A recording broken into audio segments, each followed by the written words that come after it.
All right. Welcome to a One Take Podcast, episode 204. After another prolonged hiatus because of just everything going on, holidays.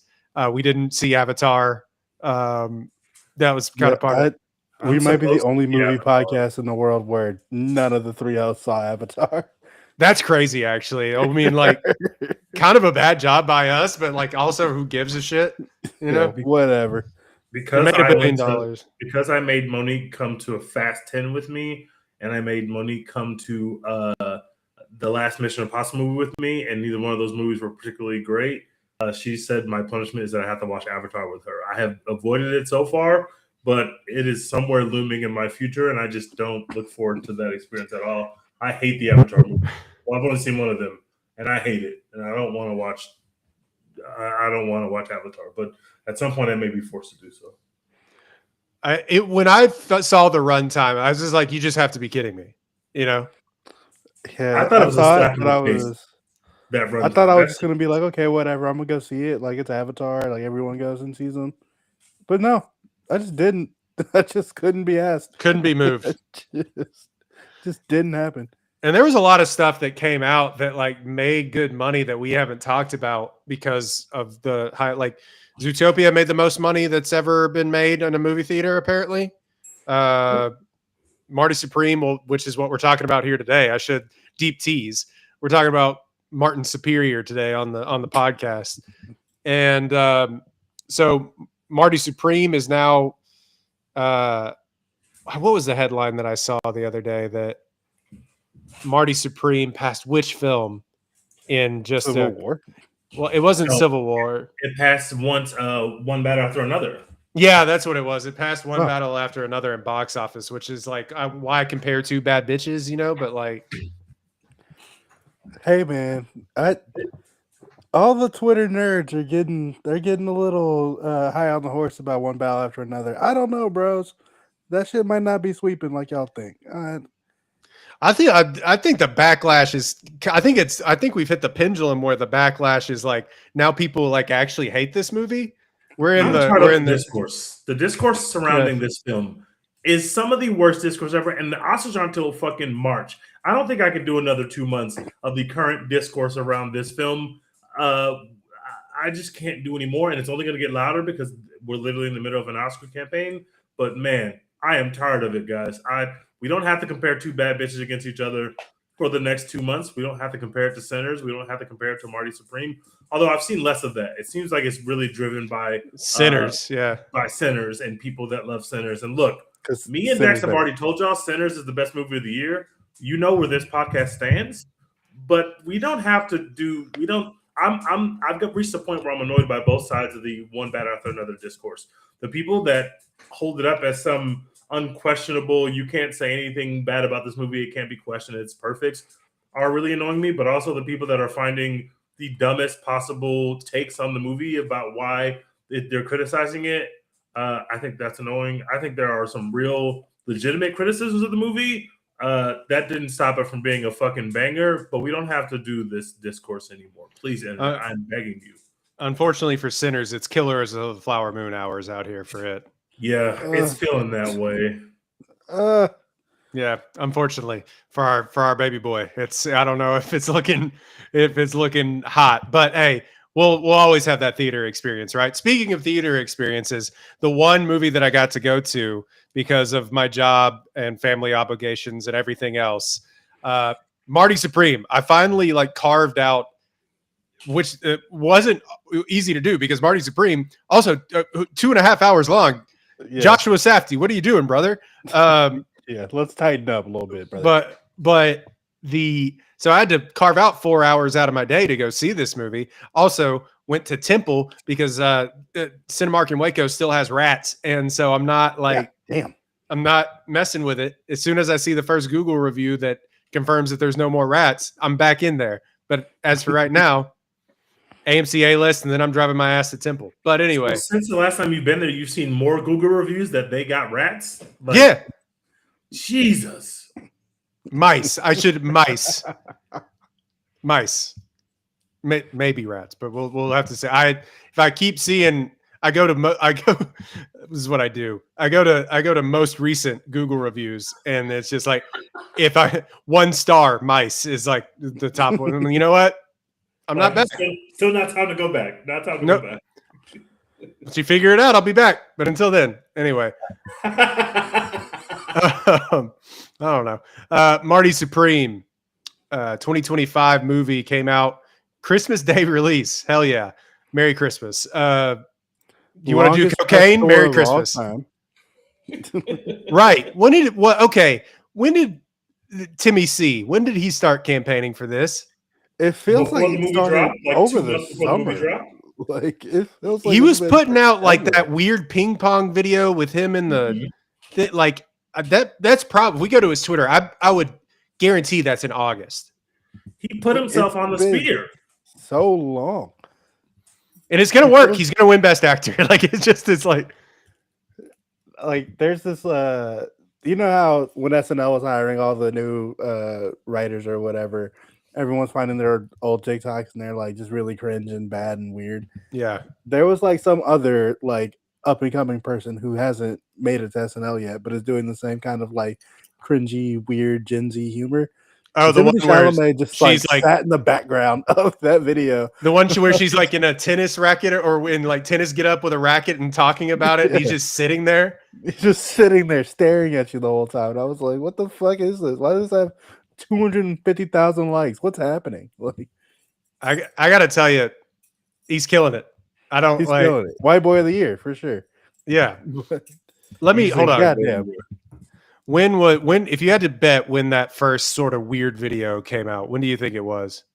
October. You think it's October? I think it was earlier than that. I'm gonna go September because you said August. I'm gonna just play the middle. Okay, hold on. I thought this would have been easier. This is great podcasting by me. Did it go away? What happened to it? Maybe it did. Marty Supreme, Dream Big. No one will believe us. Okay, so I think it came out October, the one where he's wearing the ping pong ball in the cell or whatever with the ping pong balls flying around him. So yeah, that was October 7th. So really, but he's been campaigning for longer than that. It feels like, hey, I got this thing. Marty Supreme. I've been playing ping pong for 8 years to get ready for it, which was entirely unnecessary. But like, no, I appreciate it. It's all good.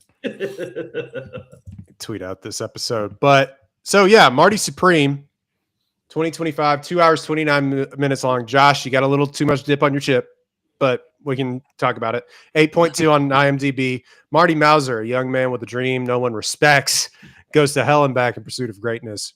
Directed by Josh Safdie, written by Josh Safdie and Ronald Bronstein. Stars Timothy Chalamet, Gwyneth Paltrow, Odessa Azion, Tyler the Creator. He's listed as Tyler the Creator on IMDb.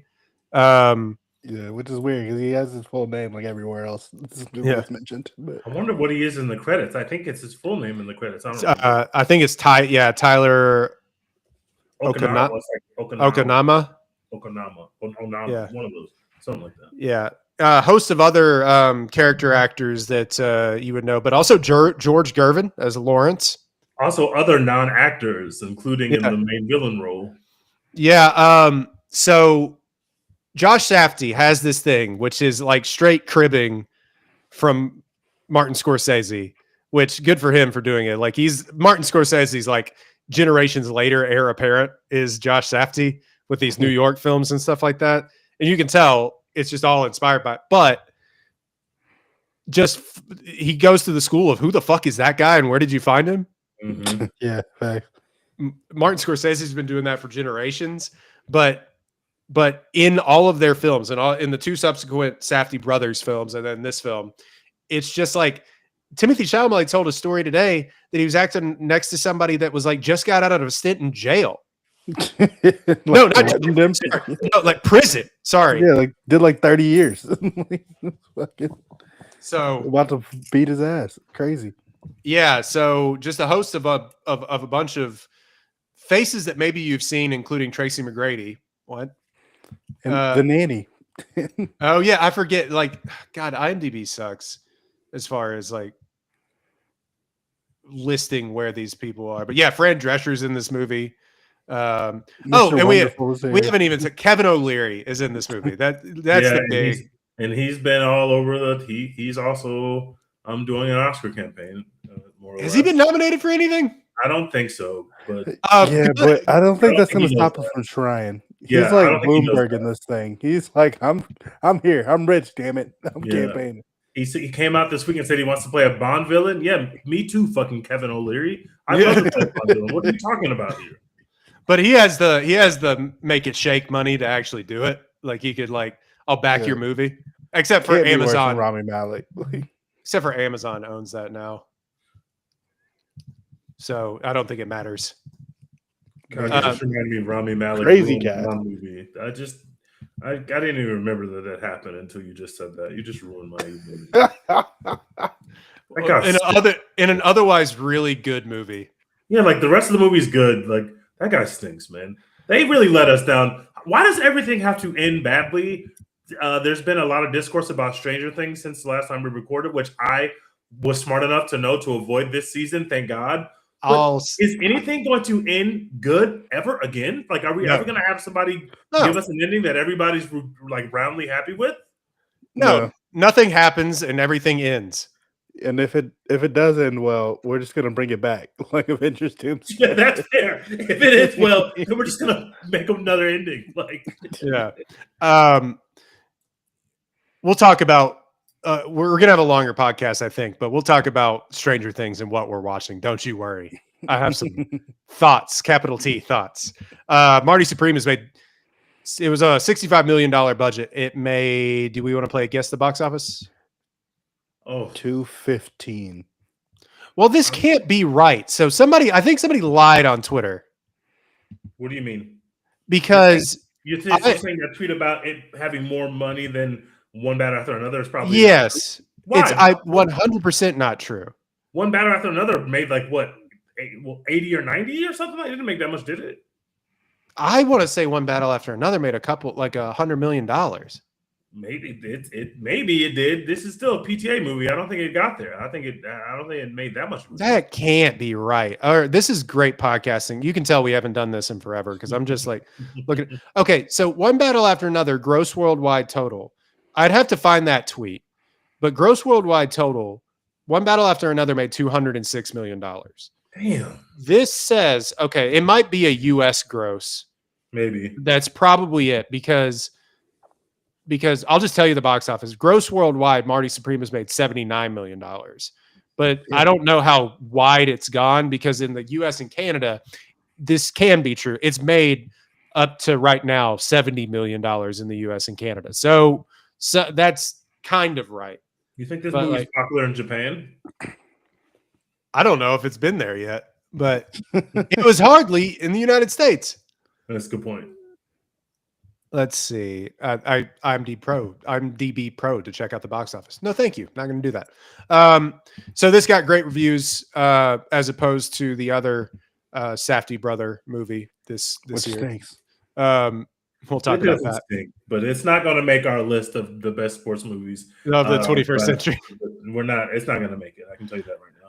93% on Rotten Tomatoes, 83% audience score, serving up Timothy Chalamet at his most infectiously charismatic. Marty Supreme is a propulsive epic that realizes its sky-high aspirations even while it critiques its indelible hero's toxic ambition. Teach, Martin Superior, go ahead.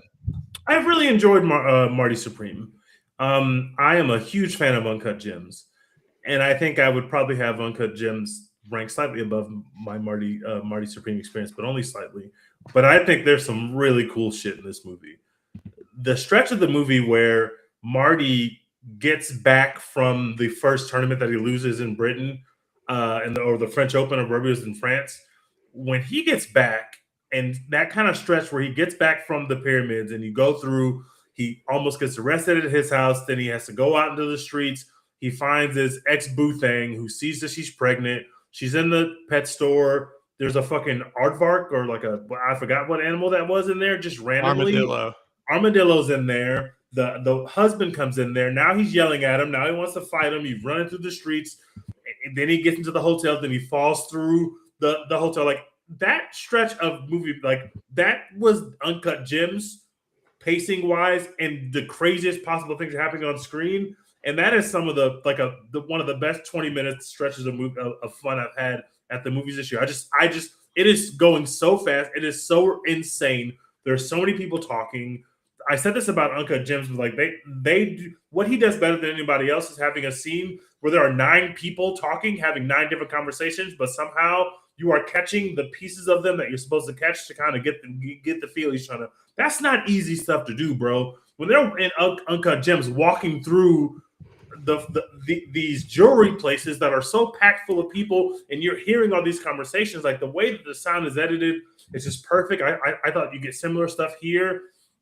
I really like Chalamet's performance. I don't think it's like he's probably going to win Best Actor. I don't think that is that level of a performance to me.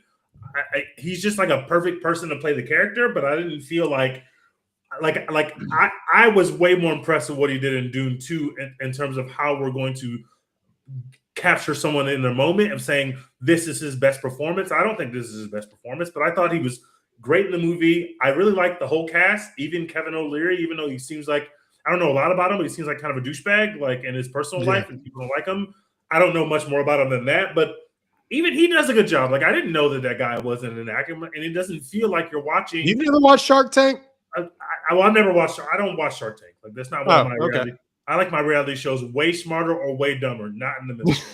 Like, you got to be trash or you got to be high level. So, I really enjoyed the movie. I really enjoyed the directing. Having a movie set in the 50s, but have like an 80 techno vibe, that just really did something for me. The score is unbelievable. The score is really cool. And to have that kind of clash of sound versus time period, I thought was amazing.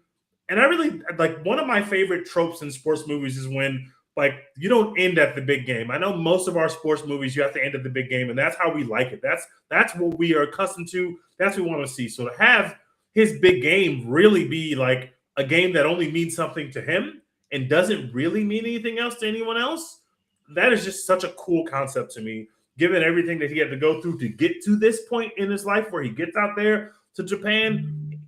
His life is going so crazy that when you find out towards the end of the movie that he's not going to play in the big tournament because he's let these things lapse because of his previous behavior and because he just didn't have the capacity and time to take care of what he needed to take care of in order to get back in these people's good graces, to get back into this tournament, you don't even blame him for it. You're like, this guy's been through hell just to get on that plane and get over here. And you do still have that really triumphant moment towards the end of this movie. And I just think it's a really really high level sports movie, but also just like a really good narrative. And he's not trying to make you root for Marty. Like, Marty's not necessarily a typical hero. He's not like the best person, but you are rooting for him the entire time. And this film's got big New York energy. I really enjoyed it. I think I would give it an A-. Maybe it's an A when I watch it a second time. I've only seen it once. But I just really enjoyed it, and I easily think it's one of the best movies of the year. And congrats to everybody that was involved with it, because it's a fucking fun ride. I would recommend it to anyone. I'm trying to think of sports movies, and we'll talk more about sports movies here after this review, but that don't end in the big game. That don't end. And this again, bad podcasting because I don't have this prepared. But if Friday Night Lights.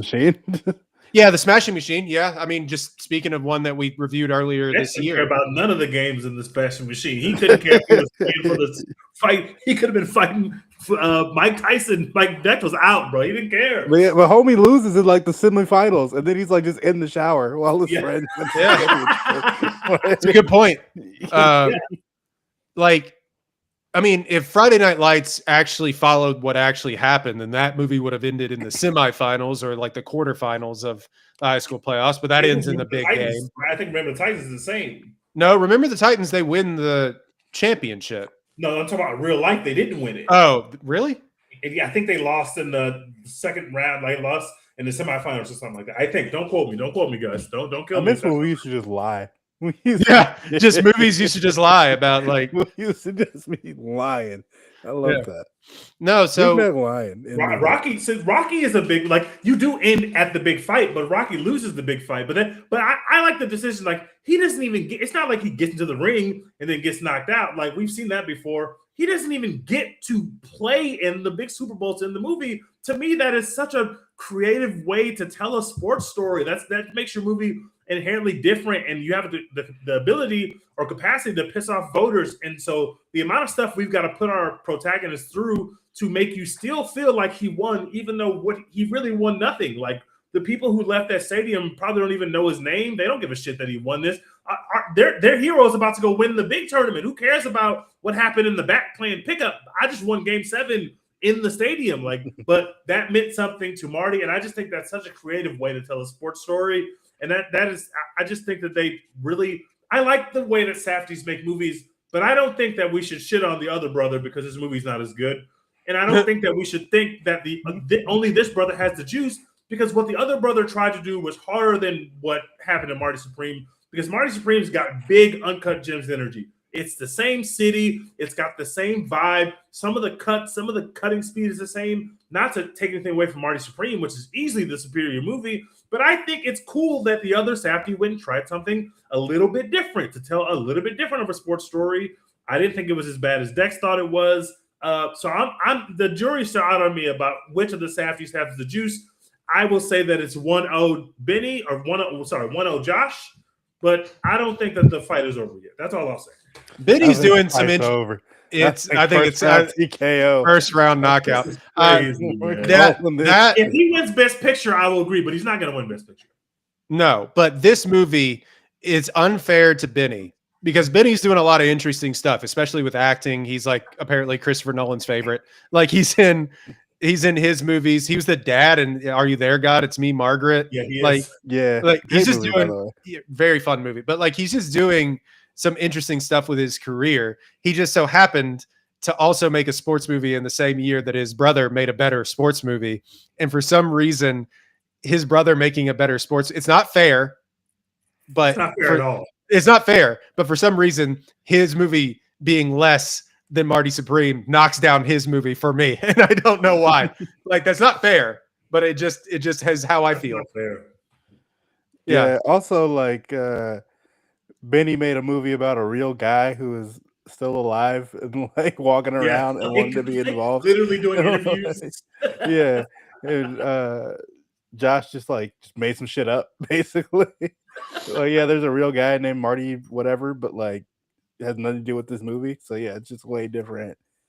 It's if you watch the first two Safdie brothers movies, Good Time and Marty Supreme, or Good Time and Uncut Gems, which have way more in common with this movie than any other sports movie actually has with this movie. Yeah, I agree with that. Then you can kind of see those feel like they were complete brain children, and maybe this is wrong, but feel like they're a little bit brain children of Josh when you go back and you watch them.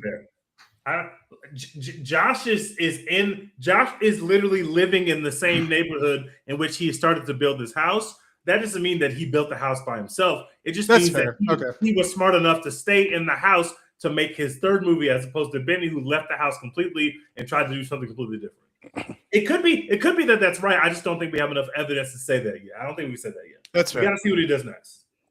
All right. Dex, go ahead. Sorry. Yeah. I love this movie, man. This shit was awesome. I went and saw it, I want to say Christmas Eve. When I wasn't doing shit, took my little brother with me. I was gonna say, did you take your parents with you? Yeah, I took my little brother with me. My parents did not want to see this movie. They were like, "What the fuck is that? What are you talking about?" Which just kind of tells you about how this movie was marketed. But yeah, I took my little brother. He had no idea what to expect. I avoided most of the trailers. I saw all the like other marketing for this movie, obviously, but like actual trailers, I didn't really watch much of. So yeah, I was just along for the ride, and my God, what a ride it was! I've only seen this movie once, and I've only seen Uncut Gems once, and I think that Uncut Gems might be like a better movie, quote unquote. But I'm way more likely to watch this one a second time than I. This is way more accessible than Uncut Gems. Yeah, Uncut Gems, like the ending alone makes it way more accessible. Like, oh yeah. Yeah, Uncut Gems was like actively uncomfortable and anxious and all that kind of stuff. And this movie has some like anxious moments to it too, but it felt more like exciting to be a part of and not like I'm dreading what Adam Sandler's about to do next to fuck up his life, you know? Uncut Gems is all nerve endings. Like we were able to get some back in the body for Marty Supreme a little bit. Yeah. Marty Supreme, it's like this guy's gonna fuck his life up, but I can't wait to see how. Uncut Gems, it was like, oh my god, please stop. Like stop for the love of God. But yeah, dude, Timothy Chalamet, he's officially one of them ones. Like I think on this podcast we were late comers to the Timothy Chalamet hype. Very late adopters. True. Everyone, not everyone, but a lot of people who were in the know were like, "Oh, Lady Bird, he's so good," and whatever other bullshit he was doing like early on, and we were like, "That's why we didn't buy it, guys." That film, the Little Women. Yeah, the Little Women, like he's good in Little Women, but like he's having circles acted around him by the Little Women, but we were late adopters. We saw Don't Look Up, and we were like, eh. Did y'all see Wonka? Because I think that's when people started to. Also, like I didn't see Wonka, so I wasn't there for that. Wonka was delightful. Yeah, Wonka's delightful. Wonka was when I was like, I like the kid. I don't know if he's got like it next great like Hollywood star in him, but like I like the kid. And then Dune Part 2 was when I was like, yeah, that's my guy. I love Timmy. Once I saw Dune Part 2, because I did watch a whole Dune, and I was like, I'm not saying that he doesn't have it, but I just was so bored by that film that I was like, I don't have anything nice to say about anybody involved with that film, really, because I was bored. Dune Part 1 is not a movie to prove whether you actually got it. But Dune Part 2, he got to do some real movie star shit, and it was like, oh, this guy's a movie star. We got to see it in real time. I walked out of the theater thinking, oh shit, this dude's a movie star, and I know that I feel like I'm rarely late to these things, but I definitely was late to Chalamet. But I'm here now, man. He's great. Yeah. I think he's great. Tell me if I'm off base here, and I usually am, but I think the reason that I was late is this because he's like too skinny. Yeah, he's small looking. Like I don't know why that in my brain that was like a mental block. He looks like a kid. Yeah, and it's like Tom Cruise is short or whatever, but like doesn't look small on like in a movie. No, Timothy Chalamet just does. I don't know. Like he's hanging out with Jennifer Lawrence and Don't Look Up, and you're like he's little. Like, yeah, I mean that's a mental block on my part, but I'm just always kind of like, man, you're thin. And he's got he had the long hair, and his name is Timothy Chalamet. Right? Sounds like some. Just some frail bullshit. You think if people had podcasts, they'd be saying that about Leonardo DiCaprio back in the day? What the fuck is Leonardo? What the fuck? Yeah. Anyway, sorry. Who does this guy think he is? But yeah, Marty Supreme just further confirmed that the kid's got it. Like he's him. He's one of them ones. I'm not gonna watch the Bob Dylan movie because I don't care about Bob Dylan. But it sounds like he was great in that. You don't need to watch the Bob Dylan movie, but he was pretty good in it. I haven't seen Call Me by Your Name, but it sounds like he's pretty good in that. Like, can I admit something to you? I tried to watch it the other day and got really weirded out. And it's weird. It's a really weird movie, bro, and not weird good like Emma Stone movie weird. It's just like creepy weird. Funny, like what? A clown? Like I amuse you? But yeah, man. In this movie, like I know some people hate the fast talking white guy movie performance. I love it. It works every time. It's like when rappers like start rapping really fast and like wheezing on the track and like they cut the beat and it's just like, damn, he's really going for it. That's how I feel when I watch these like slick talking white guys in movies. Napkins got a whole lot of napkins. When Leo does it, when fucking Glenn Powell does it, when Timmy does it, I'm here for it. I love it. It's cool as shit. It works every time. Bradley Cooper's got it in them. All of them got it. I love it. And I'm going to be here for it every single time. And yeah, he's just awesome in this movie. You watch it and you're like, this is a real fucking sicko who is the worst person in the world, but he's kind of cool. And I kind of want him to pull it off. Every single interaction that he has where you're just like, dude, you need to fucking lock in and quit while you're ahead. Like him and Tyler scam the fucking bar full of racists or whatever. And it's like, bro, you won. Like, leave. What are you Go doing? home to your wife. Go home to your wife. Go home and be a family man. Like, you did it. And, like, they pull up to the gas station afterwards, and he's like, still just standing in like out in the parking lot trying to fight them or whatever. Like, dude, get in the fucking car. What are we doing? Let's go. Like, every little decision like that is, and it's both like extremely frustrating. Like, dude, you won. You fucking did it. Like, quit while you're ahead. But it's also really cool, and I want to keep seeing him doing it because he's really fucking cool. And that's like the biggest takeaway from this movie for me is just that like Josh Safdie wrote him really cool. Timothy Chalamet played him really cool. Marty Supreme just is awesome, and like, you know, it's not like, oh my god, I wish I was like that. I want to be Jordan Belfort when I grow up. Kind of awesome. It's just like fun to watch, and I think we can leave it at that. Also, the women in this movie, all great. I love what Gwyneth Paltrow was doing. She felt like, you know, Me too. She really gave that like old Hollywood feel. Movie star shit from Gwyneth. I'll say Movie that. star shit. Sunset Boulevard shit. I love it. I'm here for it. But she also looks great. By the way, great. Odessa, what's your name? Was like couldn't take my eyes off her. Loved it. Loved it so much. She did watched I Love LA. I don't think I had ever seen her in anything. What is she from? Not much, to be honest. I liked her performance too. I just had never seen her in anything. She put herself on tape for this, which kind of got leaked, or not got leaked, got put out for like press by A24, which it was the phone booth scene, and she's really good in that, and you could see why they picked her. But she was in the 2022 Hellraiser film. And sure. That's the only thing on her filmography that I had heard of before. Wow. The Until Dawn video game remake of the movie. Am I okay?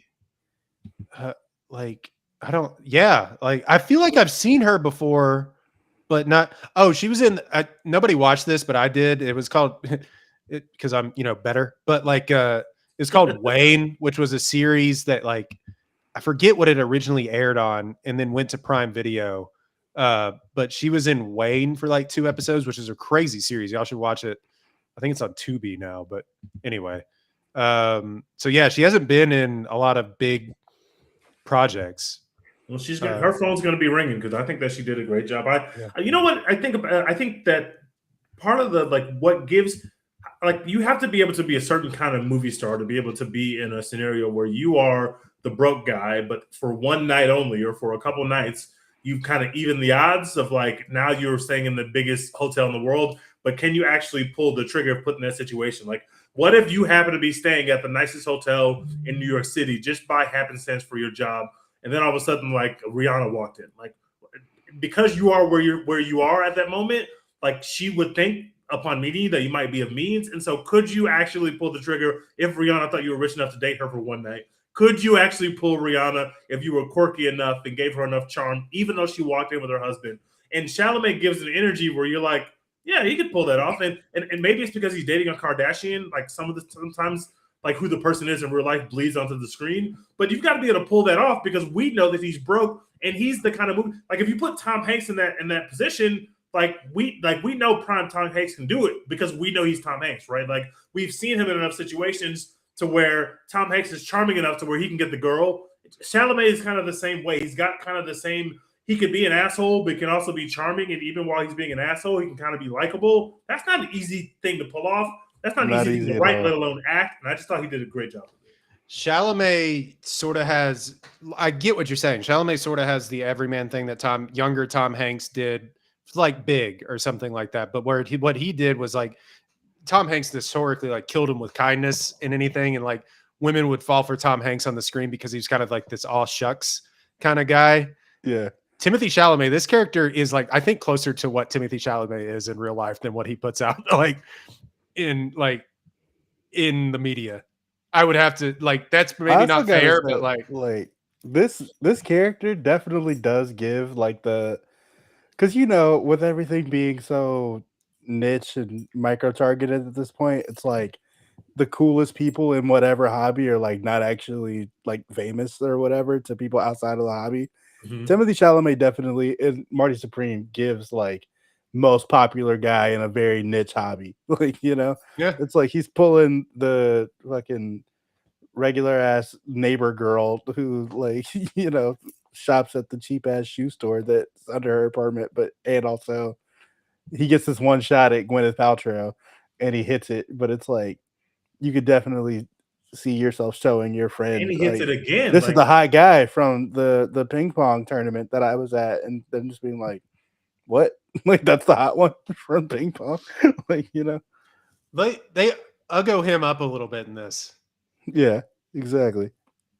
And it works. And yeah, I love this movie. I give it an A. I had a great fucking time. I know some people are a little iffy on the ending because they thought like it was too emotionally redeeming or whatever, but I didn't feel that way at all.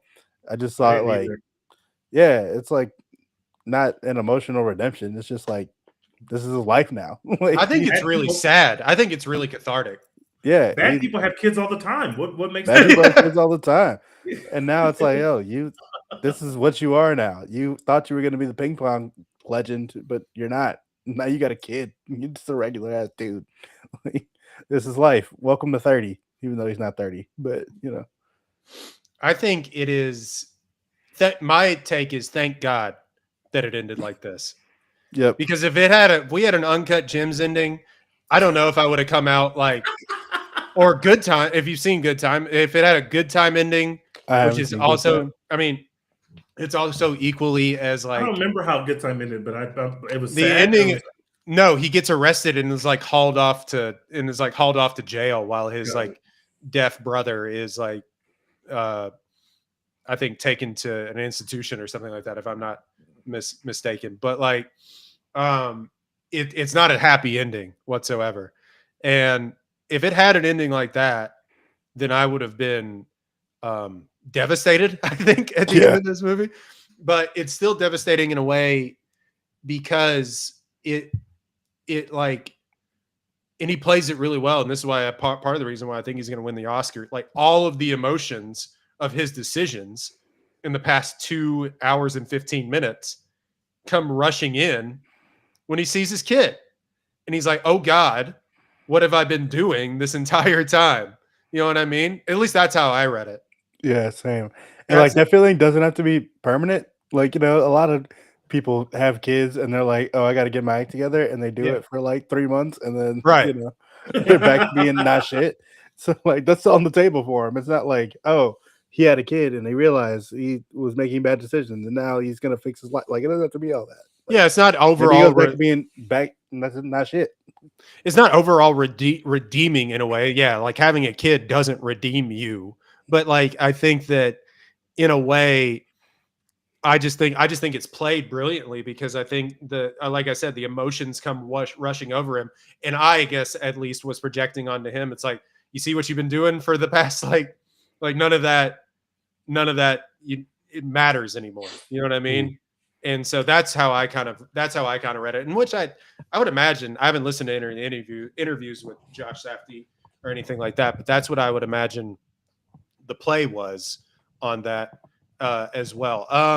Yeah, this has more in common, like I mentioned before. This has more in common with the previous two movies than it does with like Moneyball. But it's a very different movie than Moneyball. I agree with that. Yeah, brilliantly rendered. Well shot, perfectly paced for a 2.5 hour movie. It is long. Things keep happening that I'm like, okay, well, you could have cut out maybe the second time that we go back for the dog, you know? Yeah. But yeah, that one did get this motherfucker out of me. Like, yeah, this motherfucker. Right. It just is all this thing. I mean, but like the confluence of events in him being able to talk his way out of all of these events. I'm always in on a dude that like a scam artist that can just talk their way out of stuff. Granted, he talks his way into more stuff. Yeah. But it's also like, all right, that's in the rear view. I got to move on to this. But it's kind of in a way like a lot of these New York movies are. It's an American dream movie, you know?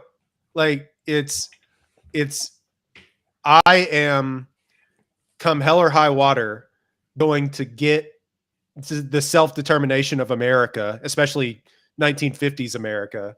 Like, I'm going to get what I feel like I am owed come hell or high water. And no one's going to, not you. Your life is shit. Your life is shit. Mine's not going to be shit. You know what I mean? And I do think that this movie is a perfect encapsulation, though, of, and maybe I'm, 5D chess here, brain, which I've been known to do on this podcast. But I do think this movie is a perfect encapsulation of the time of the grind set social media culture that we're living in. I think this movie is a perfect encapsulation of that. I think that Marty Mauser is a perfect stand-in for dudes who, Marty Mauser, he is talented. Granted, he's not as talented as the Japanese ping pong player, and we find that out very quickly in the movie. But like, it is a perfect encapsulation of dudes who think that their status is higher than it is, and you or nobody else is going to stand in my way, and I'm going to bowl over everyone in my path. And I'm just kind of going round and round in here, but you know what I'm saying? Like the Instagram sort of, you got to get your mind right sort of grind set. And they do that a little bit in this movie. To that end, he is talking cash shit like nobody has done since Jordan. It is unbelievable. You can tell in their movies that Benny and Josh Safdie really respect maybe, but like really pay attention to how athletes act and perform, and have been around athletes. Hell, they made a whole movie with Kevin Garnett, the biggest shit talker in the NBA. But yeah, like, part of it feels like they're, just really big fans and like adore these people and want to like be around them in any way possible. But yeah, is the Smashing Machine a better movie if Mark Carr was just talking shit the whole time as opposed to being the nicest human being ever? Like, is it a better movie just if he's got a little bit of Marty Supreme energy? The answer is yes, it is. Yeah, it's a better movie if Mark Kerr is just like better at fighting. But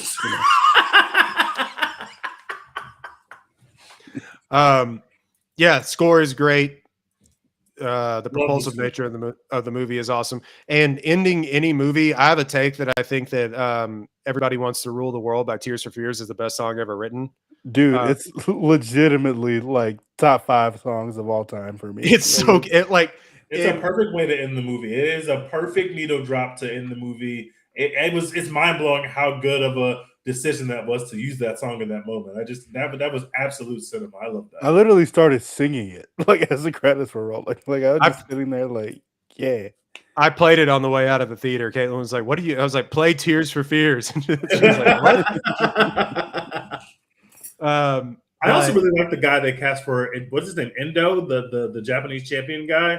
Mm-hmm. Like his face acting. I just think he was like a perfect, like that's what you put your protagonist up against if he's not actually the bad guy. Like the bad guy is the character that says he's a vampire. Yeah. So that's billionaire backer. That is the bad guy. So to have our main antagonist, who's the person playing, like they have respect for each other at the end of the day. Like Marty talks his shit, but they have respect for each other, and he gives them that game out of respect. And so to have him kind of be like, he's not a bad guy. You're not rooting against him. You're just rooting for Marty because you know how much he had to accomplish to get to where he's at.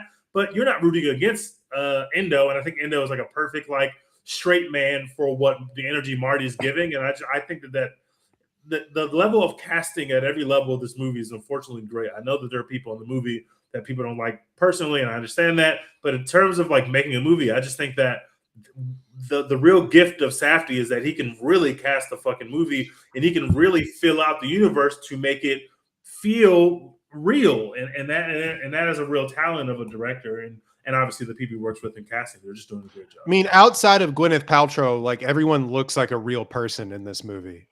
Yeah. Like, not saying that she doesn't, like, but we know who Gwyneth Paltrow is at this point, and she is like gorgeous and larger than life. She's kind of outside of herself at this point. So having her play the faded starlet is kind of a stroke of genius, honestly. But like Kevin O'Leary, we know who he is, but he looks like a real person. Like Tyler Creator, like looks like a real person, like people that you would find in the 1950s. To that end, Penn Jillette plays the racist guy with the shotgun who kidnaps the dog in this movie. That's Penn Jillette. What are you talking about? Yeah, that's crazy. Also, shout out to him for getting Robert Pattinson to come and do a voice role in this movie, which is which hilarious. I definitely did not notice. No, not at all. And I think that's the funniest thing.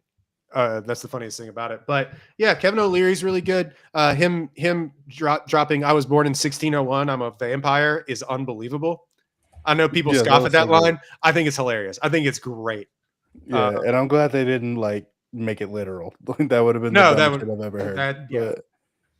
So yeah, him just saying it and it being just like a weird, wait, what the fuck did he just say? Is so perfect. Yeah, and him going, okay. It's like, yeah. So just a few points throughout this movie. Yeah, just things keep happening. When the bathtub drops, spoiler alert for people that are, when the bathtub dropped through the ceiling of that thing, I was like, yep, that's the kind of time we're on. Okay. Right. I like popped out of my seat. I was like, yo, holy shit.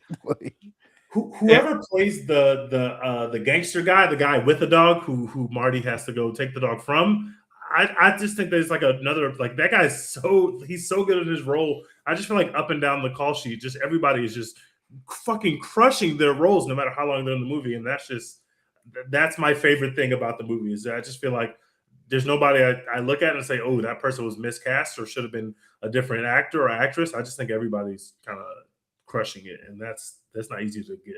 Caitlin came and saw this movie with me, and I think she wasn't affected by a bunch of other stuff except for whatever happened with that dog. And when that dog rolled out of the car and looked like it got run over, I think she was about to cry. And luckily, he does the insert shot of the dog running away. But she thought the dog died, and I think she was about to break. And I was like, oh, thank God he had the thank God he saved me from that. Yeah. Thank God he had the wherewithal to make sure that everybody knows that the dog was okay, like afterwards. But no, I found this movie, I don't know where it's going to stand in the Oscars race. We can talk Oscars for a second. It's not winning Best Picture. No, and I think it's going to be nominated. I think it's going to catch maybe 8 nominations probably. Timothy, it's really interesting because he's going to be 30, or he is 30. And wait, what nominations do you think that they're getting? Best Actor and Best Picture for sure. What Best Actor, Best Picture, Best Director, maybe. I think that he's getting Best Director. Is this an adapted screenplay, or I don't know? Might be. If it's adapted, he may catch an adapted screenplay nomination. I don't think he's going to end up in Best Director, but I do think that he's going to end up in either adapted or whatever the other one is, whatever one that this one applies to. But I don't know. He probably also edited this movie, so I think they may end up in Best Editing. That's fair. It's a really well edited movie too. Yeah.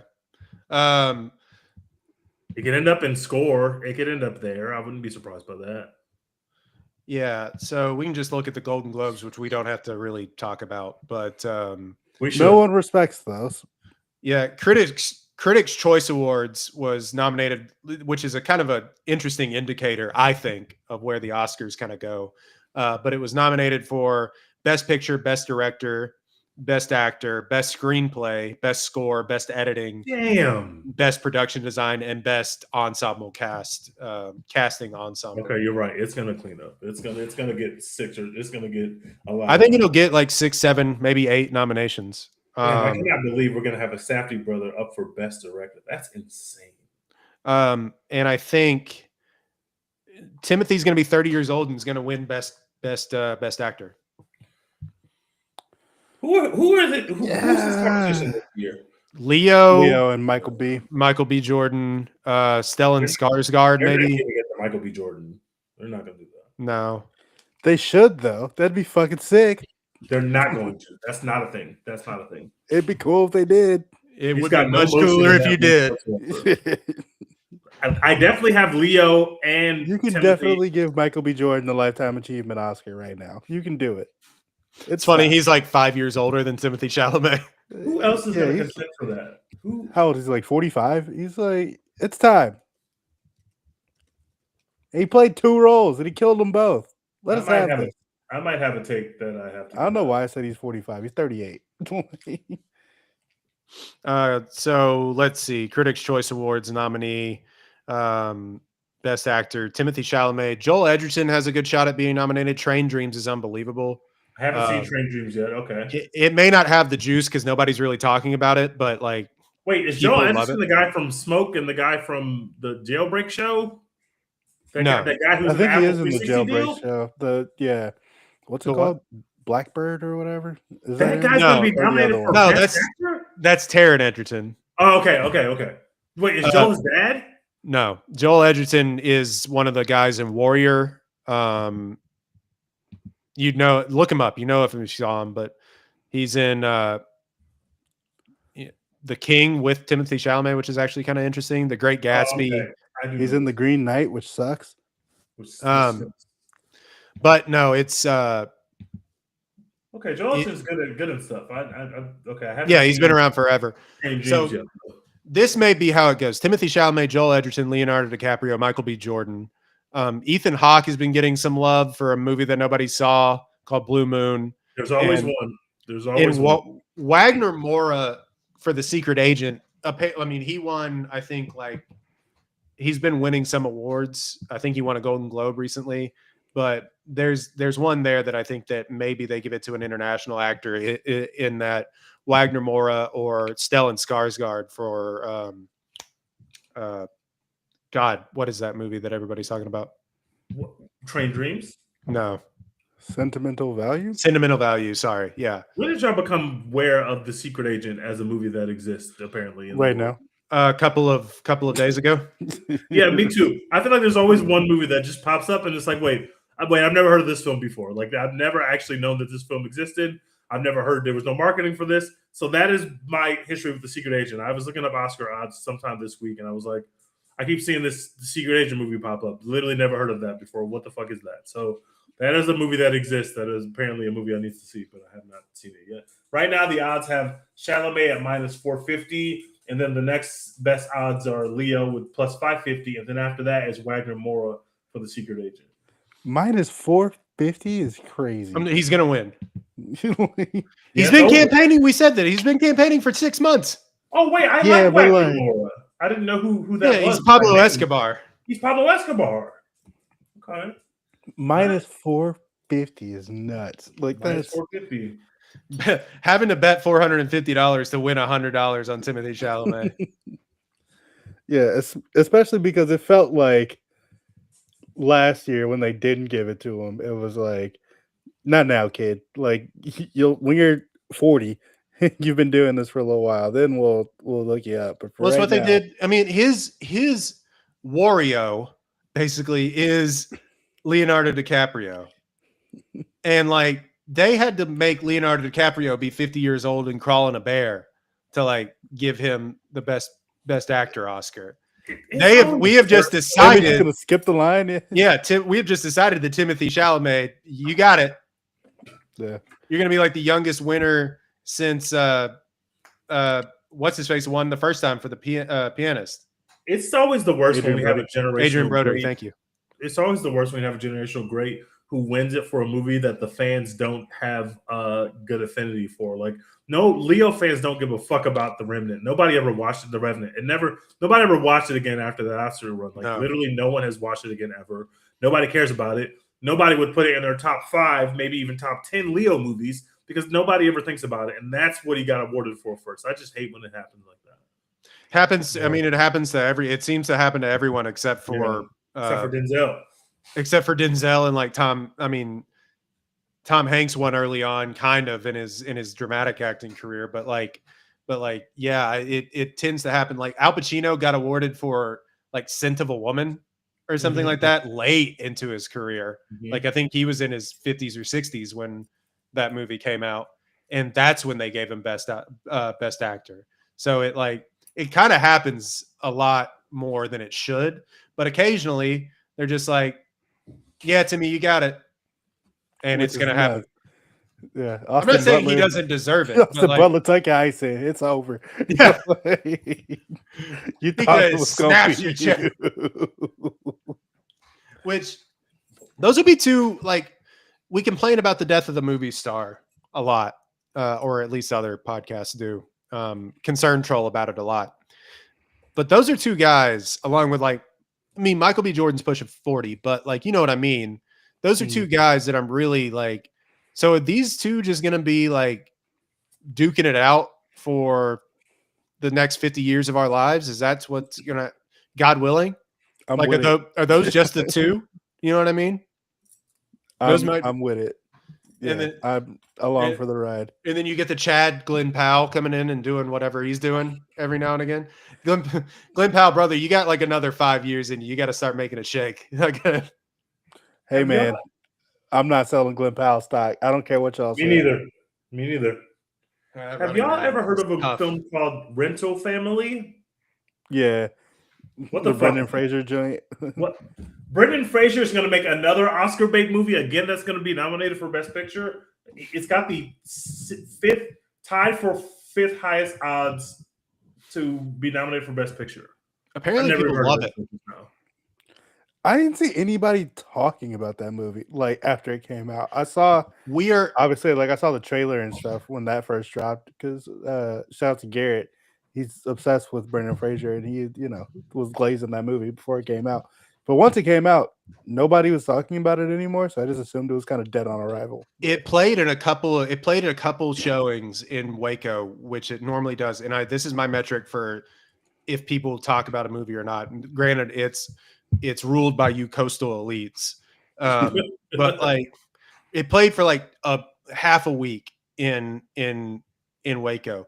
But we are in another time where a lot of the movies that are getting pub just didn't come out. Hamnet, Sentimental Value. Respect Hamnet. Okay, cool. It'd be nice if we could see it. What the fuck is Sorry Baby?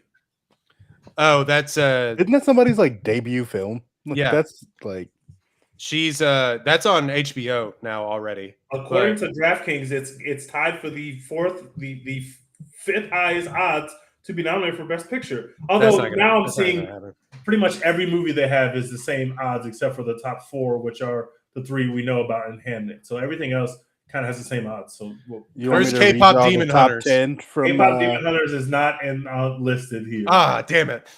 The top 10 from Gold Derby right now for Best Picture: Marty Supreme, Sinners, Hamnet, One Battle After Another, Frankenstein, Sentimental Value, It Was Just an Accident, The Secret Agent, Train Dreams, Begonia.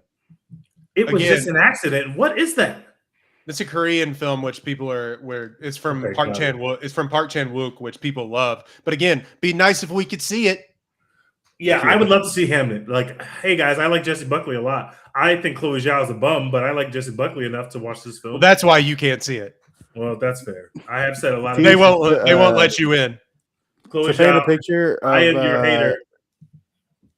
To paint a picture of just how unseen It Was Just an Accident is, the only theater in the city of Houston showing It Was Just an Accident is the River Oaks Theater. So that's the kind of movie that we're dealing with. Just put these movies out, man. I get there's a reason why we don't do it, and especially for international movies like The Secret Agent, Sentimental Value, No Other. Was it called No Other Choice? No Other Choice. Yeah, No Other Choice. Like, I get it, but like the reason that people had so much buzz about like Parasite when it came out is it kind of was like demanded to be in theaters, and people got to see it. Yeah. Granted, I saw it on like my laptop afterwards because these movies don't come to Waco. But I'm just like, movie studios, put your shit out, man. Like, I don't know. Jessie Buckley has way, way, way better odds, worse odds, because she's a much higher favorite than Chalamet is in his category. She's gonna win. Yeah. She's minus 1,400. She's cleaning up. Yeah, she's cleaning up. Jesus Christ. Best supporting actor. See, you give her normal hair, and everyone's like, "Yeah, Jessie Buckley, she's great," including me. Normally, Jessie Buckley gives me the creeps, but in Hamnet, she rules. Apparently, Stellan Skarsgård is in the supporting best supporting actor, and he's supposed to win best supporting actor. Little but category his fraud. Minus 110, so that could change. And best supporting actress, we have Tiana Taylor, who's currently still the favorite, even after she publicly supported Kanye. Which, please don't do that, Tiana. Like, let's just win an Oscar first. What an own goal! Let's not say these things right now while we're campaigning for an Oscar. Please, like, let's just not mess this up. Shutting the fuck up is free. It really is, bro. I know that they asked you. They asked you about Kanye West, and you could have simply said, "I'm not here to talk about Kanye West. I'm here to talk about one battle after another." Period. Boom. Yep. Done. Like, you don't have to do this. Hey, you know who doesn't hate Jewish people? Paul Thomas Anderson. Let's talk about this film. Like, you don't have to. Tiana Taylor, please. Like, I would love for you to win an Oscar. I think it would be one of the coolest things to ever happen at the Oscars if you win an Oscar. Please, let's not talk about Kanye West anymore. Thank you. But you know what would be really funny, and it's getting a little buzz. Aunt Gladys wins an Oscar. Hell yeah! Hey, Amy Madigan is only a plus 175 underdog right now. That she's still a live wire. If you keep fucking talking about Kanye West, she's going to win an Oscar. So Tiana, get it together, please. There's a point of no return. That would be my favorite Oscar win of all time if that happened. Aunt Gladys winning an Oscar. Yeah, let's get weapons in this discourse. Nobody's talking about it for Best Picture. We need to get it in there. But that there's a certain point of no return on these press tours because they're doing it for so long. They're going into these small rooms and answering the same questions, or going on these Lad Bible American food versus British food challenges for so many weeks that, like, I think eventually they go crazy. There needs to be a point of no return where they just like put these actors and directors in like jail, in a bubble. Jail's too strong, but like just put them, Doug. Yeah, just put them away after a certain point. Wrap them in cellophane and don't let them talk. But also, Roy, you mentioned like, oh, they're doing the Lad Bible weird like viral content or whatever. This was the cover story of Vanity Fair. Oh, she's on the cover of Vanity Fair, and this is the interview for that. Like, she just was caught lacking. Like, that's just crazy. I tweeted the other day that like they ran the hard count just to see if they could get a free 5 yards on 2nd and 2, and they got it. Like, that's Blue 80. Got her ass. First down. What the fuck? That's terrible. Goddamn. All right. So you can tell we haven't podcasted, like I said, in a long time because we normally do like an Oscars kind of roundup, our favorite films of the year sort of roundup. I think we kind of missed out on doing that. So we're talking a little bit about some of those right now, but we'll do a whole Oscars nomination recap. We say we will. I promise that once my schedule gets back to normal. We have to do an Oscars nomination recap, man. I'm got ready. to. Mandatory. In the meantime, that's my Super Bowl. Yeah, the nominations will come out here soon. Pretty soon, right? Voting just opened, I believe. So we'll do Oscars nominations and of course our annual Oscars show. I think the one annual show that we're going to miss out on this year is our top 5 movies of the year. Which, how do we feel? Let's just start there before we go into our draft. What's the high ceiling, low floor year? Where do we feel? I didn't see as many movies this year. I think I saw 45 new movies this year. Yeah, I was kind of off in the wilderness this year, but when I got to see stuff, I really enjoyed a lot of what I saw at the movies this year. I enjoyed a lot of what I saw at the movies too. I felt like it was a good movie year. Usually when we're going to the Oscars, I've probably seen somewhere between 6 and 7 of the Best Picture nominees. This year, I think I've only seen probably 4 or probably 5 of the ones that are trending to be nominated for Best Picture. So I got to do some catching up. But I thought it was a pretty fun movie year. I don't think it was like an all-time great movie year, but we've had much worse, like even in recent times. So I was totally fine with it. And my 4 favorite movies of the year are probably the 3 that everybody's talking about for Best Picture plus Weapons. And I mean, that 4 right there, just a lot of fun, like a whole lot of fun. But I thought last year was really fun too. So, this maybe we're the wrong person to act because we're like, fun year. Yeah. But after what we had to go through after COVID and what we were stuck with out here, it was bare pickings out here, and so maybe we're just still in a space where it's like, yeah, just give us the cinema because things could always look worse. So I would give it. I would say it's a pretty good movie. Yeah, and also like we got a good Superman movie, and Sure. like shit like that. It was a pretty good year overall. I liked Fantastic Four. I might never watch it again, but like I liked it. So well, you don't watch Marvel movies again, historically. So yeah, it was a good year. I think not. I don't think it was 2021, but it was a good year. Yeah, I'm really kind of surprised by the lack of movie. I mean, new job, all kinds of stuff is kind of a reason for that, and also a reason for the lack of podcast content from us. But like, so that kind of limited, and rats in theaters and so on and so forth. It's kind of the reason why I haven't been seeing movies. But yeah, I think overall high ceiling, maybe a little low floor. But then again, we don't watch half the crap slop that they put in theaters anyway. So yeah, you can just say no to Avatar movies. You don't have to see them. Except also, every week they're putting out a new horror movie that, like, guys, that Primate movie, which got good reviews. Apparently people are loving it. That looked like a fake movie.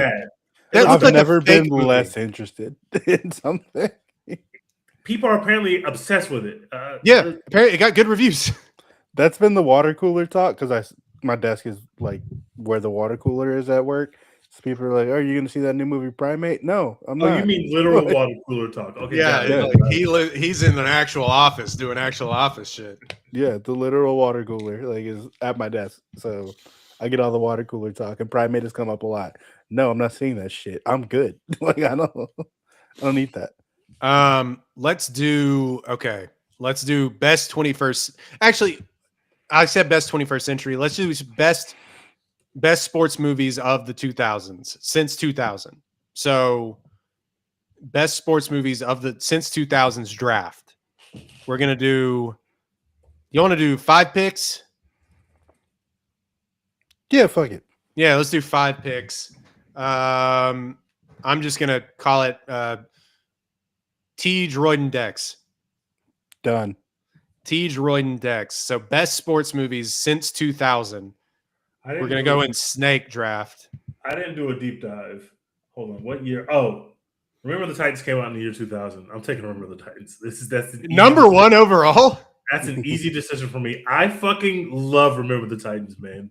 It is a perfect movie in which football is used to defeat racism, and racism died after this movie came out, and it literally never came back. It's the craziest thing. It's never, been 26 years, and racism has been dead for 26 years. Denzel Washington literally killed racism. It is a perfect sports movie on every level. I'm taking Remember the Titans on one overall. Wow. Crazy reach. I love Remember the Titans. love. I'm going to go with Friday Night Lights. Yeah, that would have been, if I had number one overall, that would have been my pick.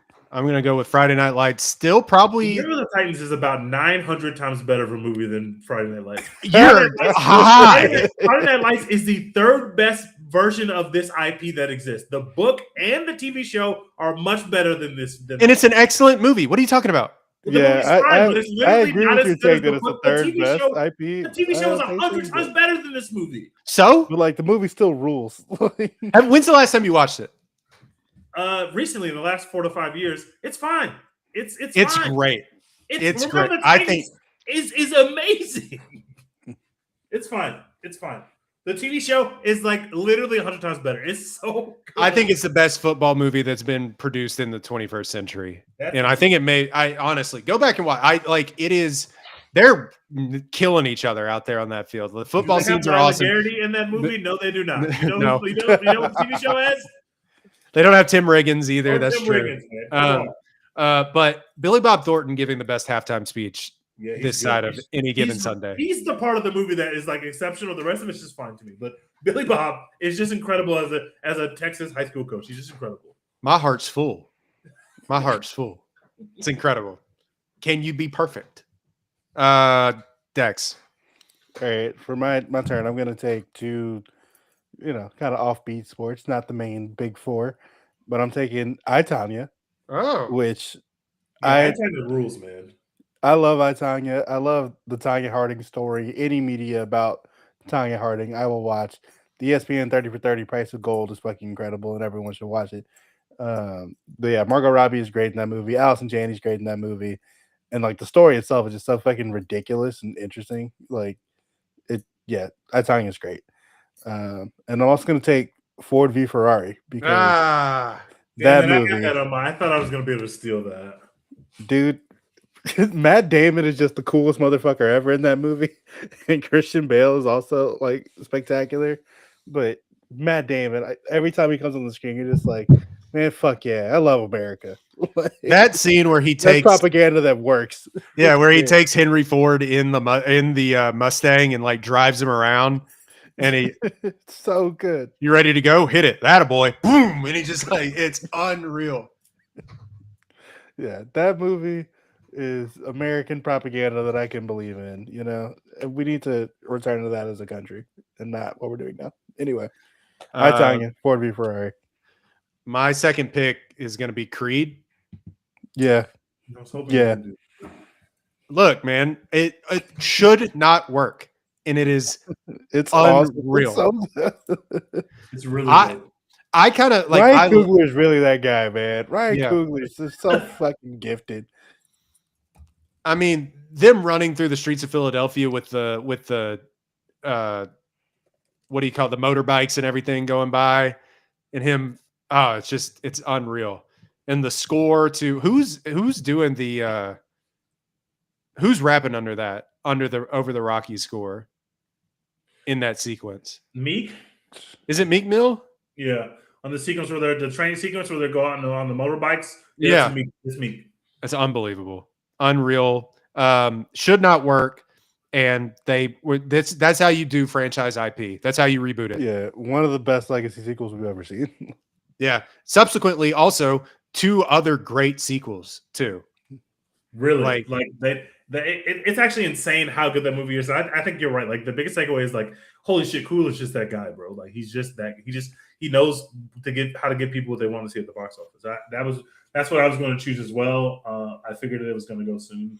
I saw a Creed edit to Family Ties the other day, and I was like, I think I got to watch this movie. Man, yeah, I like Family Ties.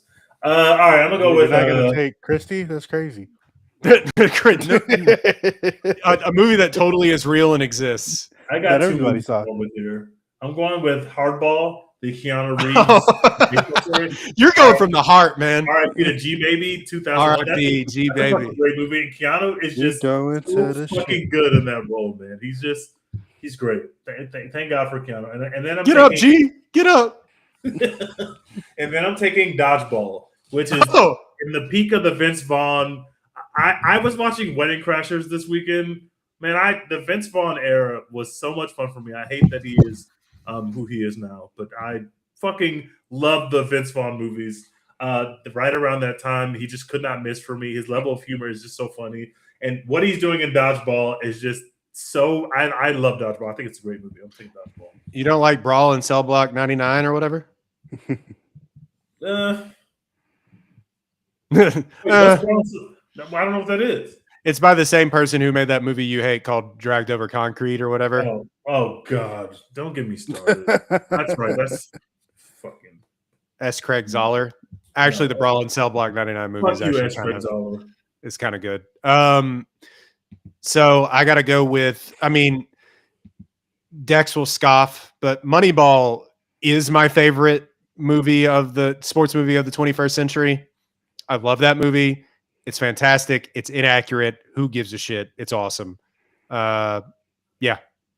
I'm just not a Moneyball guy. Like it's not a poorly made movie or anything like that. I'm just not into the concept Moneyball or like that. Well, it also is proven not to mean anything because the Dodgers are just putting their nuts on everybody out here. So oh my God, it's the worst. Yeah, Moneyball is aging horribly for that reason alone because the Dodgers are playing the real Moneyball and it's just having more money. Having money. That's Moneyball. Moneyball is having money. That's what you do. And Billy Bean or whatever the fuck his name is ain't won shit ever. Movie's great. I think it's the best Brad Pitt. I think it's incredible. Brad Pitt's good at it. Not gonna lie. That is not the best Brad Pitt. I know that a lot of people think that, but come on, bro. No, it is. No, it's not, bro. Brad Pitt literally gave us Ocean's 11. Like that's the thing that happened. He actually did that. He gave that to us. Brad Pitt. I watched Brad Pitt kill Austin Butler with a can of dog food in a movie. All right, let's show some respect. Fair, fair and valid.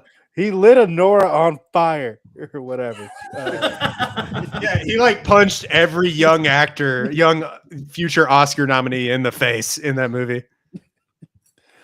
Yeah, I've got 2 picks here. I'm gonna take. We're gonna support Florence Pugh, and I'm gonna take Fighting with My Family. That is a sports movie. Oh, it's a good movie. Yeah, I love that movie. It's delightful. Even though the wrestler it's based on is, just mid. Okay, but yeah, I love that movie. I love Florence Pugh's performance in it. Probably the best movie The Rock has ever been in, even though he's only in it for like 7 minutes. But talking about Golden Globe nominee The Rock. True. Hey, what about The Smashing Machine? Do you remember when The Rock made a dramatic movie? Oh my God. I'm also going to take. There's a couple things on the board. Give me. I'm just gonna take Everybody Wants Some. One of those hell yeah hanging out movies. Yes, dude. A movie about nothing. It's just good vibes. This is why you're my guy, Dex. That's incredible. Yeah, it's literally just. It's like they just had Glenn Powell and a bunch of other like college baseball aged kids just hang out for a summer, and they just kind of had cameras going every now and again. It rules, man. I want to be like them. I want to go back to college and I want to just do dumb shit with my friends. Also, incredible Texas movie too. Spiritual sequel to Dazed and Confused. Dazed and Confused. Yeah, it's awesome. So yeah, I'm going Everybody Wants Some. What a great pick. There's a lot left on the board, but that's an incredible pick. I'm gonna go with Warrior, which is still to this day the best UFC movie put on tape. If you still haven't seen Warrior, I don't know, man. It's unbelievable. Dex, man, real fights, real graphs. Crazy, bro. That shit. It is the opposite of the Smashing Machine from a cinematic standpoint in terms of how exciting the fighting is. It's like the opposite of that, man. Tom Hardy whooping ass in that movie. It's so good. Legitimately whooping ass. Giving out belt. Oh, yeah. No, I think it, but it's also just super well acted. The script's really, really good. I think it's probably like 90 minutes long. I really, really love that movie. Teach, 2 picks. I would go with Ali, underrated Michael Mann movie. I really like it. This is some of my favorite Will Smith on the dramatic side where he's not trying to be funny. I know that he's sometimes funny because Muhammad Ali is sometimes funny, but it's a dramatic role, and I really like Ali. But also, I'm going with a better sports movie than Moneyball that also stars Brad Pitt. I'm going with fucking F1. F1 fucking rocks. Mm-hmm. F1 is so much fun. If you guys have not seen goes so hard, go watch that shit. That shit goes very hard. And this is coming from someone who despises the thought of F1. I do not like racing sports. I don't consider that real sports. But if you put racing on screen, that's why I want a 4B for your Ferrari. When you put racing on screen, that shit is fucking cinema. And it is compelling, and it is so fun. And I just really love F1. I watched it again a couple weeks ago at home, thinking I would enjoy it a lot less because I wasn't I literally watched this movie in 4DX, so I was in the car. And I still had a fucking great time. It's just a really well done movie. I'm all in for F2. I don't think they would call it that because there's a league and they want to brand the league, but who gives a fuck about that league? Yeah, F2, I'm here. I will be there. It's going to be a weird ass title. I'm in. I'm all the way. They're going to call it something dumb like F1, push it to the limit. Yeah, it's going to be, the title's going to stink because they can't call it F2 because the league's going to want their name in the movie again. But F1, just call it F1, the sequel. They're going to call it F1-2, and it's going to be the worst movie title. F1 Part 2. Well, no, F1 Mark 2. Mach 2. Mark 2. F1 Mark 2. F1 full octane. Like it's gonna be so bad. That's like back in the day. Soft tires. Yeah, that's like back in the day when they would make like just I don't know how they would get away with it, but when you like straight to DVD, you know, like when Never Back Down had like 30 sequels or whatever, where it's just like, is this even the same production company that made this movie? Where they were like F1 higher, stronger, faster, and you're like, what? Like, okay, and it would just be in the DVD bargain bin at Walmart. So I don't know if I go with my heart. Are we doing 4 or 5? 5. Okay, cool. I don't know if I go with my heart or if I go with. Oh man, this is tough because there's. I think I already have 5. You do have 5, so we're final picks from us. Damn it! I would have switched one of mine out. I'll see if y'all pick it. If not, I'll mention it. I'll mention. Yeah, Royden, don't go with my heart. That's all I ask. I think mostly because I have one that is a better F1 movie than F1, and I love it, but I think I've only seen it once. I got to go with my heart because I've seen it 1,000 times. Miracle, is one. I mean, it's in the same vein as they were pumping out those. Remember when Disney used to make actual properties and things like that? There was a time when Disney, for about 10 years, was pumping out sports movies, and they would go into theaters and they'd make $100 million, and you would watch them over and over and over again in history class. And we have just lost that art. Miracle is one of the last great ones, and it features Kurt Russell as good as he's ever been, and you beat the Russians. Like, it's awesome. It's an incredible movie. Miracle. Yeah, that's definitely a DVD cart Hall of Famer. Oh yeah, for substitute teachers. Oh yeah, that one. Invincible, one of those. Like The Rookie. We used to get them all the time from Disney. It's like this was made to be shown on a DVD cart. It's PG. Teacher. It's gonna. You can take your family. It's gonna make $1,000. It's gonna make $100 million, and it just is gonna be in. You like, yeah, and then your dad will be like, "That's a great movie." I'm glad you didn't go with my heart because I can still pick up a movie I can't believe made it all the way through. Challengers. Yeah, I was staring at it. It was staring at me right in the face. Challengers is so incredible. I love Challengers so much. The score is incredible. The cinematography is incredible. What they were doing, like shooting tennis, the way that they shot tennis, they were just going fucking crazy. And especially that final match, like the cameras in the ball, the cameras under the court, the cameras like a drone flying around the court. Like, it's so good. It's fucking incredible. Zendaya's incredible at it. Have you seen the backlash to Challengers that people said actually it's not a good movie? That's starting to come out. Have no taste. We're in the pendulum with Challengers again. Yeah, I think he put out too many shitty movies that now everyone's like he's always been shit. You know, because man, After the Hunt stinks. I don't think anybody saw the other movies that he's made, but like nobody saw Queer. Nobody saw Queer. Nobody saw it. So yeah, it's one of those things like you put out too many stinkers in a row, and now everyone's like, you never were good. But Challengers was good. We were there. We were there. Challengers for Best Picture. Y'all can't take this from us. We were there. We saw it. We saw it live, guys. We saw that shit. I will never forget how Trent Reznor made me feel. So recap of the draft. TH goes, remember the Titans, Hardball, Dodgeball, Ollie, and F1. I went with Friday Night Lights, Creed, Moneyball, Warrior, and Miracle. Dex went with I, Tonya, Ford v Ferrari, Fighting with My Family, Everybody Wants Some, which is just an inspired pick, and Challengers, another inspired pick, actually. I think Dex might have won. I think I might have won this draft, bros. Yeah.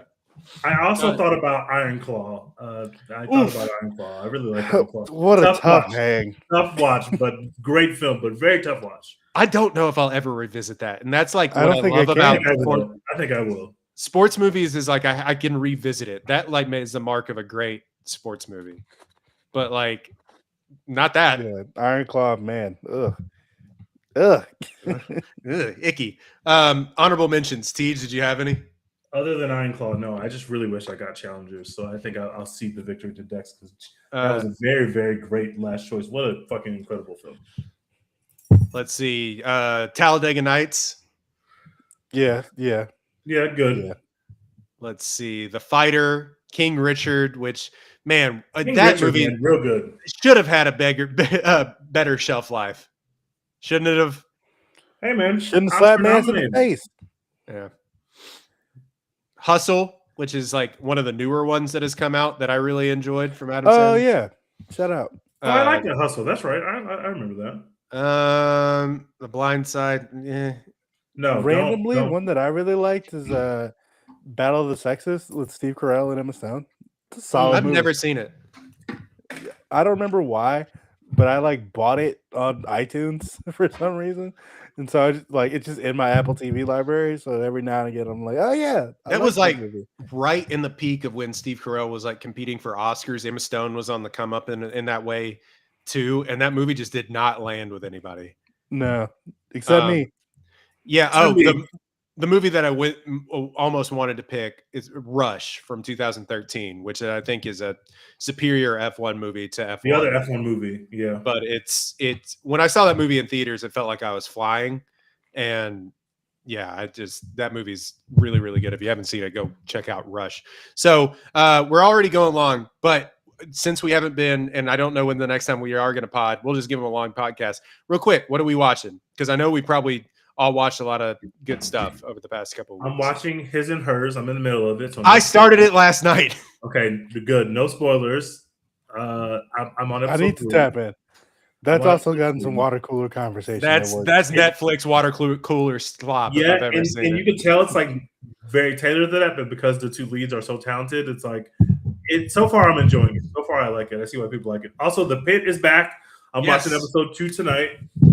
Also, Industry is back. Industry is the fucking best show on TV. That shit is so consistently good. We're in the season 4 premiere, and it's like we haven't taken one foot off the gas. What they're able to do on that show is just incredible. I'm so fucking happy to be back in the world of Industry. So I'm watching that. I started watching because I heard so many bad things about Landman season 2. I unfortunately am not going to be tapping in, but I am watching the Mayor of Kingstown, which is another Sheridan property, and I just started that. I didn't realize that one of the characters dies in the first episode. I was like, it's unbelievable bait and switch. I like this pairing together. This is fucking awesome. Give me 4 seasons of them together. And then he died in the first episode, and I'm not gonna lie, I was a lot less excited about the show, not because it's not good, but because I wanted to see Michael Chandler cook, because I really like Michael Chandler. I think that he's awesome. I think not Michael Chandler. What's his face? What's his name? Kyle Chandler. That's his Kyle name. Chandler. Yeah.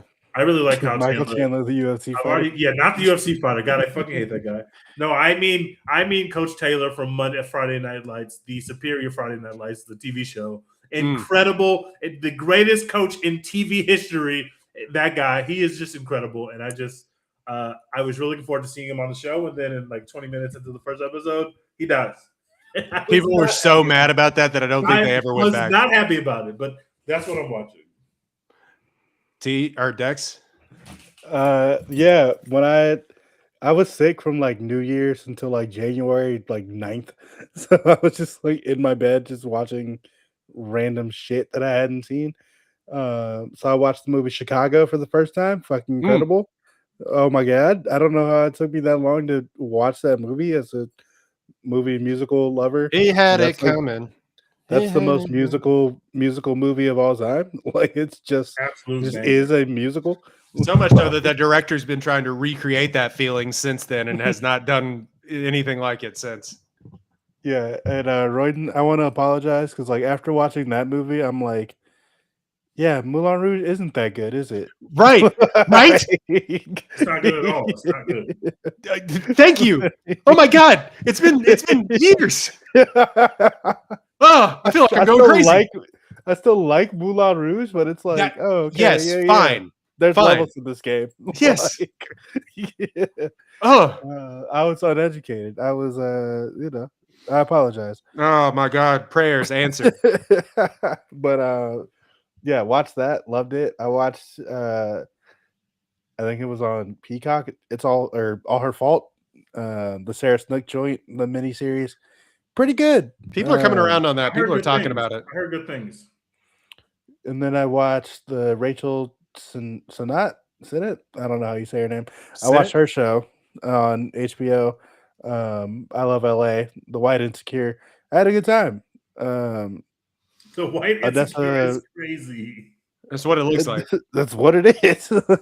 Odessa, what's her name from Marty Supreme, is also in that, and she plays like a influencer who is like mega popular or whatever. And it works really well.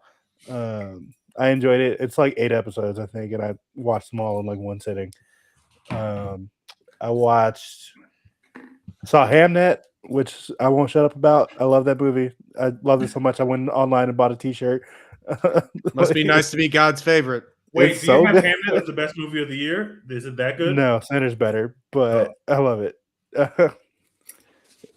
That movie is just so heartbreaking. If you have children, I don't know how you can get through that. I couldn't get through it without the reactions of people coming out of the movie theater and like videotaping themselves like inconsolable and like, I have to see this movie.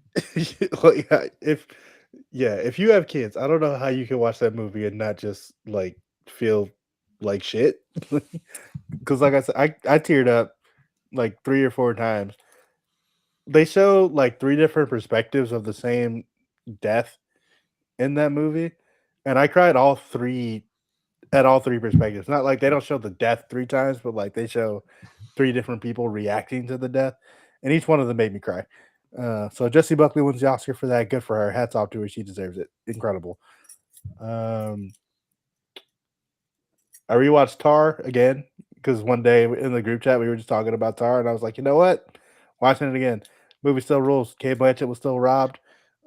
Michelle Yeoh, I'm glad that you have an Oscar. That's fine. That's cool. But like, oh my God, like we're gonna look. It's kind of like Tar is like the best movie of like the 2000 or 2020s, and we just kind of like didn't appreciate it when it came out. Yeah, we were just like, that's bad vibes. Actually, we're here to support more fun nonsense. I feel like we were a little more optimistic in the Biden era, and we shouldn't have been. Nope. Everything was about to be bad, and Tar tried to tell us, and we didn't want to listen. So, Well, the reason that we rewatched Tar is because I think I sent a couple of things in that Kevin Spacey was in Tel Aviv tap dancing. And somebody said Tar is a documentary. Yep. Yeah. And then there was another thing that people were putting around that they're in the background of Tar. There's like ghosts in the background, the deep background that you kind of don't notice when you first watch it. Yep. And it's like the ghost of, somebody that I think she slept with and then killed herself in the movie or whatever. Yeah. And you just don't notice it the first time. And you're like, oh yeah, Todd Field, he's really good. Yep. He's got it. I guess we'll see him in like 8 years. Yeah, I know. Movie. He makes another movie. Anything else? I think that was pretty much it. Yeah, I have watched. Haven't been going to the theaters, but I have been mainlining like stuff on Letterboxd. I mean, Train Dreams, which I think y'all need to get on. I think that is, to me, it may not be number 2. Like, I think it's a brilliant movie. There's like high potential for people to watch it and be like, oh, this is another Netflix thing like Power of the Dog, but this is like way less cynical than Power of the Dog and way more like heart. Like, I say that because it's a Netflix auteur property that like looks really good. They could not be less similar of movies, but like it is unbelievable. And it's another movie where like with Hamnet, like if you have kids, I don't know how you watch it. I started tearing up when I watched that movie. And it's just like, it was one of the movies that I stayed up a little too late. I had a whiskey and I sat down and I finally powered through it and I got done and it was early in the morning. And I was like, I think I got to rethink some stuff. Yeah. I got to I think I got to reevaluate a couple of things. which isn't like a great place to be at 2 o'clock in the morning, but it was one of those movies that really made me feel that way. Speed run through some of this. Rewatch Spy Games because I had never seen it. Really good passing of the torch movie from Robert Redford to Brad Pitt. 2 for the Money because they did it on the rewatchables. Hilarious movie. If you've never seen it. We didn't talk about Wake Up Dead Man. I still haven't seen it. Oh, you still haven't seen it? I watched the first 10 minutes and then I stopped, but it's not because I wasn't enjoying it and I haven't gone back. I think it's the lesser of the 3, but it is still like make 18 of these. Yeah, make 18 of these, Ryan Johnson, please. That's fine. Rewatched It's a Wonderful Life on Christmas because duh. Still, it's 5-star movie. Stand By Me after Rob Reiner died, in which we have not talked. God, man, Jesus! But Stand By Me is an incredible movie. Watch The Talented Mr. Ripley for the first time. Rest in peace, Rob Reiner. Yeah, but Talented Mr. Ripley is good. I got on that one late too. I watched it like I'd never seen it. Like pandemic or whatever, but yeah, it's good. It's good. Yeah, I think everybody's the hottest they've ever been in that movie. Yep.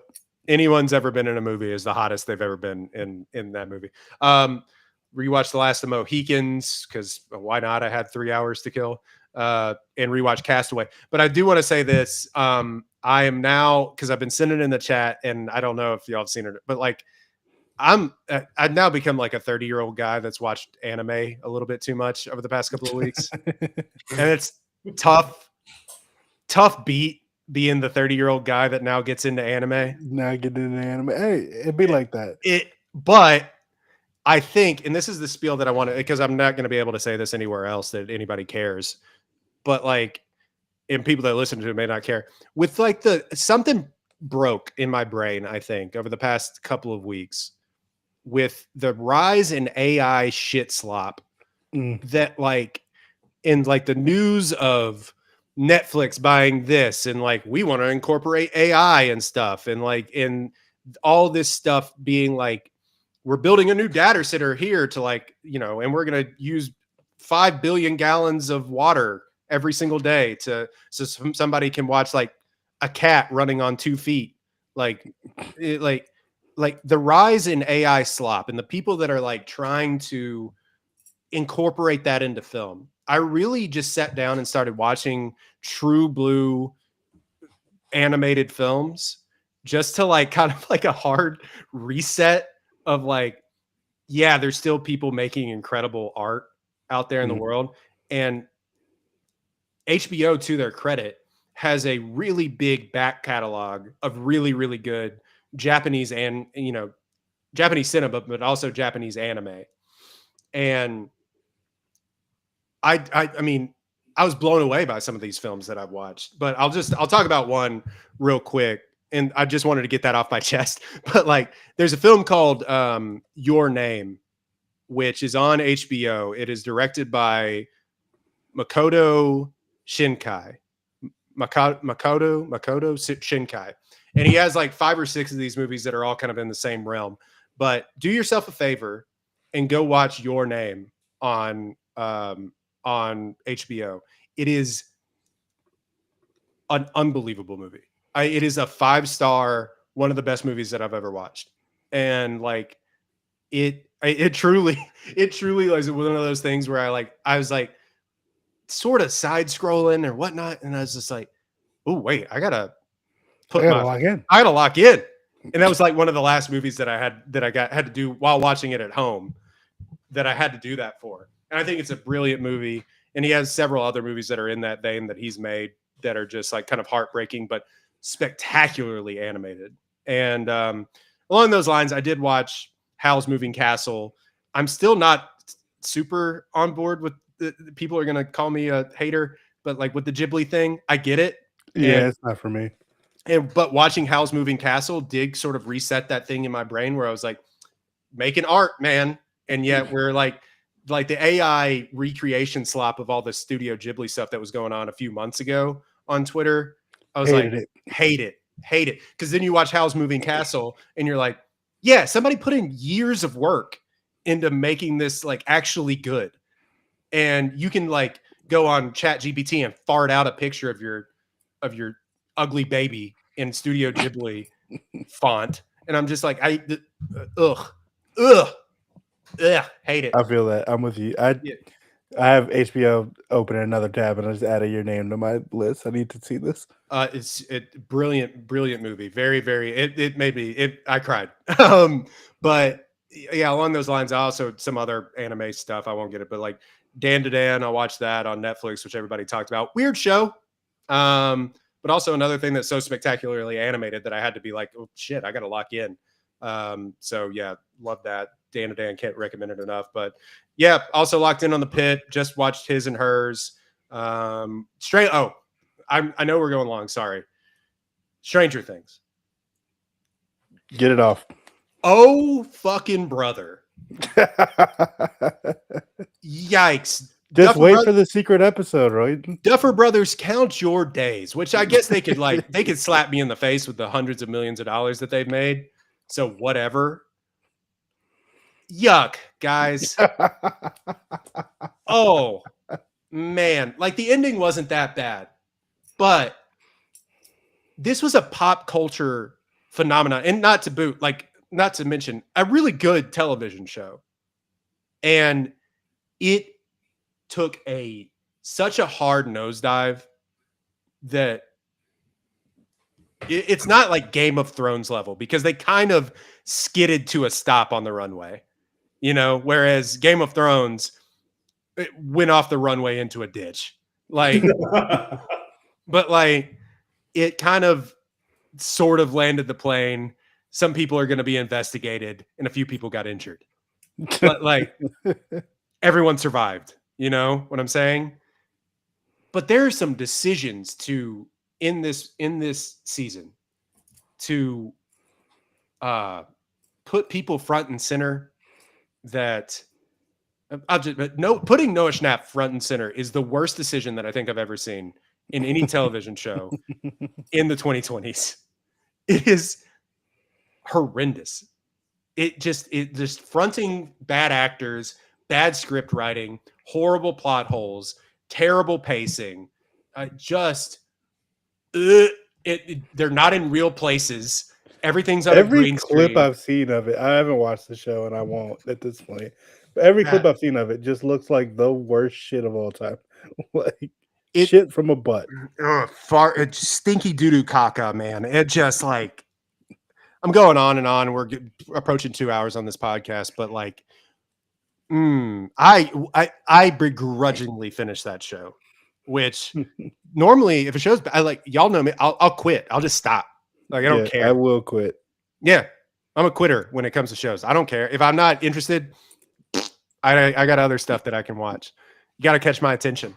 That's why I like stuff like Your Name and stuff like that I finished. But like, I mean, man, just a wet fart, dude. Wet, you got to go home. It's like on the Ringer Fantasy Football thing has a thing called Charter Fart on there. And on their, I love that show so much. They gotta check their pants, man. That's tough sledding. Well, we dropped Tej. I guess we may wrap up here. He probably got a couple other things that I don't remember if we've mentioned or not since the last time we potted was a month ago.